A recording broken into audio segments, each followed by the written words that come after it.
Now, let's get into today's story. If you would have asked me 10 years ago what my future would look like, I would have painted you a picture-perfect life. A cozy home in the suburbs, 2 kids with matching lunchboxes, a faithful husband who brings home flowers on random Tuesdays, and me balancing a career I loved while still making pancakes on Sunday mornings. For the most part, I had all of that, or at least I thought I did. My name is Allison Parker, and I was married to Ryan Parker for 12 years. We met in college. He was studying architecture. I was working toward a degree in marketing. We were that couple everyone assumed would last.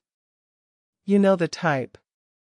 Holding hands at football games, dancing like idiots at weddings, whispering secrets in quiet corners. I believed in us so much that I built my world around him. Little did I know, the foundation I was standing on wasn't just cracked, it was hollow. I gave everything to our life together.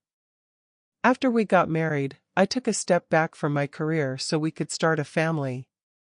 We had 2 beautiful kids, Emma and Nathan, and I threw myself into being a mother.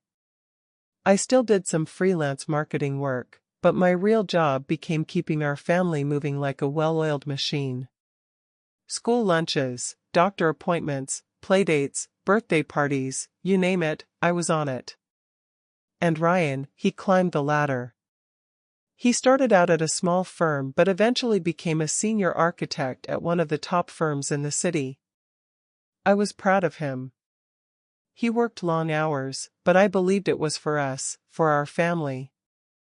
Looking back, I missed the signs. They weren't even subtle. I was just too trusting, too loyal to see them for what they were. Late nights that turned into overnights, business trips that seemed too frequent for someone in his position. The sudden way he started guarding his phone, changing passwords, taking calls in the garage or on the deck, always just out of earshot. And the emotional distance, it crept in like fog. One day, he just wasn't present anymore. He was still there, sitting across from me at dinner, sleeping beside me in bed, but his mind was somewhere else, somewhere I wasn't invited. It was one moment that shattered everything. A forgotten smartwatch left charging on the kitchen counter. One innocent vibration, a preview of a message from someone named M. I wasn't the type to snoop. Never had been. But something about the timing was off. He was supposed to be in a meeting. So why was M sending him a heart emoji and asking if he missed her? My hands trembled as I picked it up. The messages were all there, synced with his phone, and with each scroll, my heart broke in slow motion. Her name was Michelle. She worked at the firm. They had been seeing each other for nearly 9 months. There were weekend trips I hadn't known were actually with her. There were lies. So many lies about working late, about canceled meetings, about just needing space. He even told her he wasn't happy at home, that I didn't understand him, that our marriage was a formality at this point. A formality. I remember sitting there in the kitchen, the kids at school, the dog asleep at my feet, just staring at that screen until the tears dried on my cheeks. And then I felt something else. Not just betrayal, not just sadness. I felt rage. Cold, sharp rage like I had never known. I wasn't going to break. I wasn't going to scream or throw things or beg. No, that wasn't me. What I was going to do was far more calculated. I spent the next few weeks playing the role of the oblivious wife. I smiled. I cooked. I kissed him goodbye in the mornings and asked about his day at night. But inside I was unraveling a plan one thread at a time. I started gathering everything. Bank statements, credit card charges, emails, location data, anything I could find. I wanted the whole picture. I wanted to know what kind of man he had become behind my back. Turns out he wasn't just cheating. He was reckless. He had taken money from our joint savings account to rent a condo in the city. He had opened a separate credit card, one I didn't know existed. He bought her jewelry, clothes, even flew her out to Napa Valley on a weekend I had spent home alone with the flu. He was building a second life. And all the while, he would come home and kiss me on the forehead like nothing was wrong. I started documenting everything. I took screenshots, made copies, stored them all in a secret folder on a flash drive. I even created a fake email account just in case I needed to send them to myself or someone else. I wasn't sure yet how I'd use it, but I knew it would come in handy. I wasn't just preparing for a confrontation. I was preparing for a war. Then came the final straw. Emma had a dance recital, something she'd been practicing for months. She asked Ryan every day if he'd be there. And he promised he wouldn't miss it for the world. I even bought him a new shirt and tie to wear. But the day of, he called an hour before the show and said he was stuck at a client dinner. I knew that was a lie. So, I checked the GPS tracker I had secretly installed in his car, and sure enough, he was parked outside that downtown condo with her. I smiled at my daughter, wiped her lipstick, and told her she was going to be amazing. She was. She danced her heart out. But afterward, when all the other dads were handing out flowers and taking photos, I had to lie. I said her dad got caught in traffic. She didn't cry, but I saw her little heart break just a bit. And that's when I knew it was time. The next morning, I got up before dawn. I dressed the kids and dropped them off at my sister's, telling them I had a doctor's appointment. Then I drove straight to Ryan's office building. I wasn't planning to make a scene. I wanted something quieter, more precise. I waited in the parking garage. And when he finally showed up, coffee in one hand, phone in the other, I stepped out from behind a column. He froze when he saw me. His mouth opened slightly, like he wanted to speak, but didn't know what words to use. "We need to talk," I said calmly. He tried to play it cool. "Can it wait till later? I've got a meeting." "No," I interrupted. Now, we went to a nearby coffee shop. I didn't yell. I didn't cry. I pulled out a folder and laid it flat on the table. Inside were printed pages, photos, messages, receipts, evidence. He turned pale.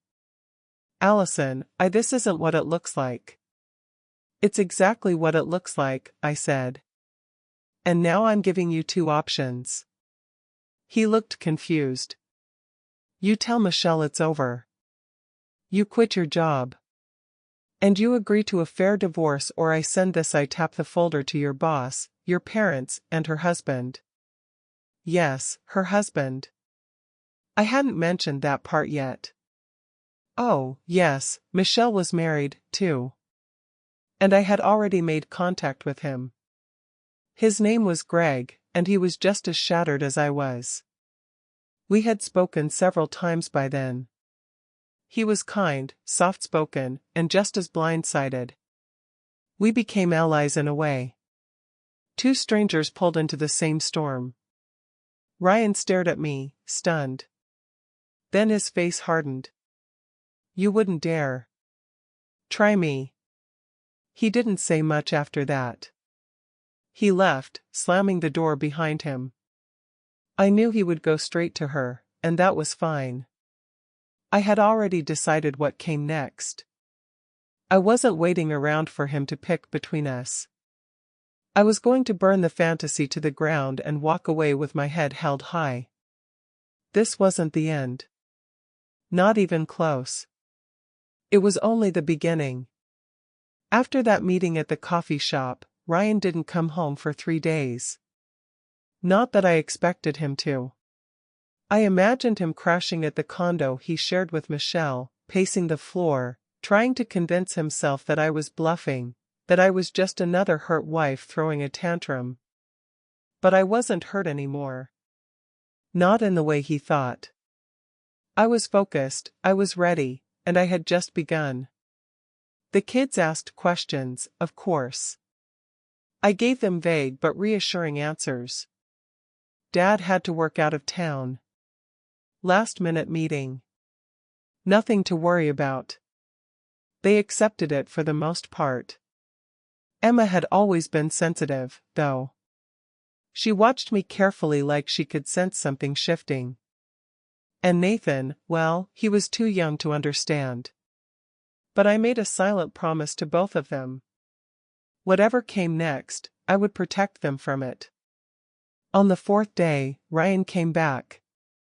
I was in the kitchen when I heard the garage door open.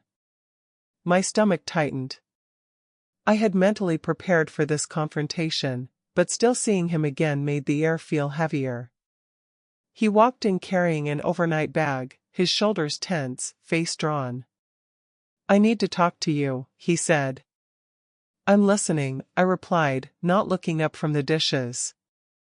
He dropped his bag by the stairs and leaned on the counter.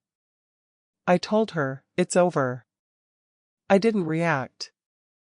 I packed up the condo. "I'll cancel the lease this week." Still, I said nothing. "I'll talk to the firm. I'll ask for a transfer or resign if I have to." "You are serious." "I get it." "Good," I said quietly. He looked at me almost expecting a thank you. It was laughable. "I'm not doing this because I want to save our marriage," I added. "I'm doing this because I want control over how it ends." That stunned him. "I'll file the papers," I continued. "We'll divide everything legally. You'll have visitation rights with the kids, but I want full physical custody. You can have the boat. I'll keep the house. I'll also need spousal support until I return to work full-time. And no, this isn't a negotiation." He blinked, caught completely off guard by how composed I was. "Allison, I messed up. I know that. But maybe we can know," I cut him off. "You don't get to cheat on me for nearly a year and then come back here trying to rewrite the ending. You built your little world with her. You threw our family aside for it. So now you live with what's left." He left that night. No yelling, no arguments, just silence. I think he finally understood that the woman he thought he could manipulate had vanished. I wasn't broken. I was sharpened. What Ryan didn't know, what no one knew, was that I wasn't just planning a legal separation. I was orchestrating a complete take-on. The first step was professional. I reconnected with former colleagues and clients, updating them on my availability for marketing work. I worked quietly but persistently. Within weeks, I had a steady freelance schedule and enough income to stand on my own. I needed that independence, not just financially, but emotionally. I refused to be the woman defined by betrayal. The second step was social. I didn't isolate myself. Quite the opposite. I invited friends over, joined local groups, even started running again with a few neighborhood moms. People noticed the change in me. They asked questions. I answered vaguely. I didn't need pity. I needed strength. Every time I laced up my shoes and hit the pavement, every time I hosted a dinner party with a smile, I was reclaiming pieces of myself that Ryan had chipped away. But the third step, the most important one, was strategic. That's where Greg came in. Michelle's husband. We had kept in touch since our first conversation. At first, it was just to share updates, compare stories, exchange pieces of the puzzle. But over time, we formed something deeper, a shared understanding that only those betrayed in the same specific way could have. Greg was calm, measured, and smart. He wasn't out for blood, but he wasn't going to let her walk away clean either. She still doesn't know I know. He told me during one call. You haven't confronted her? I asked. I'm waiting for the right time. We agreed that if we moved too fast, they'd just twist the narrative. Michelle would play the victim. Ryan would claim it was just a fling. But if we moved deliberately, precisely, we could expose them in a way that left no room for excuses. Greg started by collecting his own evidence, bank statements, messages, photos. We shared timelines, alibis, even hotel confirmations.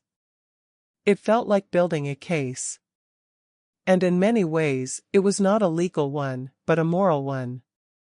We wanted them to face the consequences in every corner of their lives. Not just from us, but from the people they lied to, the careers they risked, the families they broke. And then came the perfect opportunity. Michelle's firm, the same one where Ryan worked, was hosting a spring gala, a big formal affair with employees, spouses, clients, and board members. It was supposed to be a celebration of the company's success. Greg managed to get an invitation thanks to a client he knew, and me, I came as his date. I wore a dark green dress, sleek and understated. My hair was up, my heels sharp. I looked nothing like the woman Ryan had seen crying in our kitchen a month ago. Greg wore a clean black tux, his demeanor cool and composed. We didn't arrive early. We timed it perfectly, walking in just after Ryan and Michelle had made their entrance. The look on their faces when they saw us was indescribable. Ryan turned pale, his eyes darting between me and Greg like we were ghosts. Michelle's smile faltered then froze. I raised my glass and nodded. We didn't cause a scene. We didn't need to. We moved through the crowd with purpose, mingling with clients, exchanging small talk. We dropped subtle hints here and there, references to our shared experiences, little comments that made people curious. And then, just as dessert was served, Greg slipped an envelope to one of the board members. Inside was a collection of emails and photos. Nothing scandalous, but enough to prove misconduct. You see, Michelle and Ryan hadn't just been cheating on their spouses. They'd been breaking firm policy. The company had strict guidelines about inter-office relationships, especially ones where one person had authority over the other. Michelle was technically on a team Ryan oversaw. By the following Monday, HR was involved. An internal investigation began. And within a week, both of them were asked to resign. They didn't go quietly. Ryan tried to spin it, claimed it was consensual, said they weren't technically violating policy. Michelle cried and begged for a second chance, but the damage was done. Clients were wary. Trust was broken. The firm didn't want the liability. When Ryan called me later that week, I let it go to voicemail. His message was brief. I hope you're happy. You destroyed everything. I didn't respond because he had it backwards. I didn't destroy anything. I revealed the truth. The life he ruined wasn't mine. It was his own. As for Greg and me, we didn't become a couple despite what some people expected.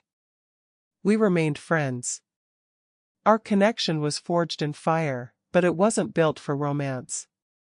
We helped each other through the worst of it, and then we gave each other space to heal. I finalized the divorce that summer. The kids stayed with me, but Ryan had visitation every other weekend. He moved into a small apartment across town and took a lower-level job at another firm. The house felt quieter without his presence, but not emptier. In fact, it felt lighter, like we could finally breathe. There were nights I cried. Of course, healing isn't a straight line. Sometimes the memories came rushing back. The birthdays he missed, the lies he told, the years I gave away without question. But then I'd look at Emma playing piano or Nathan building Lego towers on the floor. And I'd remember why I did it, why I had to be strong for them, for myself. Revenge, I learned, doesn't always look like fury or fire. Sometimes it looks like silence, like poise, like walking into a room and holding your head high while the people who wronged you shrink in their seats. It's not about making them suffer. It's about reclaiming the power they thought they stole. And I had reclaimed mine piece by piece. Time moved on, but the past didn't just vanish. It lingered, sometimes in the form of awkward glances at the grocery store, sometimes in the tone of a friend who didn't know whether to ask how I was or pretend nothing had happened. But I welcomed it. All of it. Because those remnants reminded me of how far I'd come. Ryan tried to rebuild his life. He moved to a smaller firm, one that didn't ask too many questions. Michelle left the state entirely. Last I heard, she was working for a startup in Denver. Neither of them ever apologized, not sincerely. Ryan made a half-hearted attempt once during a drop-off with the kids, but I cut him off. Don't say sorry because you feel guilty. I told him, say sorry when you've learned something. He didn't argue. He just nodded and walked away. Maybe he finally understood. Maybe not. Either way, it wasn't my burden anymore. The kids adjusted better than I expected. They were young, resilient. Emma asked tough questions sometimes. Why Daddy didn't live with us, why people whispered when they saw us in public. I answered honestly within reason. I didn't want to poison her with bitterness. But I refused to lie. People make mistakes, I told her one night as I tucked her in. But the important thing is that we learn who we can trust and who we can become no matter what. She looked at me with those big, thoughtful eyes and said, "You're brave, Mommy." That's when I finally cried, not because I was sad, but because someone saw me, the real me. I kept moving forward. I took on bigger freelance projects, eventually launching my own marketing consultancy. I made new friends. I started hiking on weekends. I even went on a few dates. Not to fill a void, but because I was finally whole enough to share space with someone without giving myself away in pieces. One spring afternoon, I stood in my backyard watching Nathan chase a soccer ball and Emma practice cartwheels. The sun was warm, the trees full and green. It hit me then. This was my life. Not the broken remnants of a marriage. Not the aftermath of betrayal, but something entirely mine. Something I rebuilt with intention, strength, and clarity. Revenge wasn't fire or fury. It was peace. It was standing in the sunlight, surrounded by laughter, knowing I had survived the storm, and came out stronger. That was the ending I chose, not destruction. But freedom. And I'd never give it up again.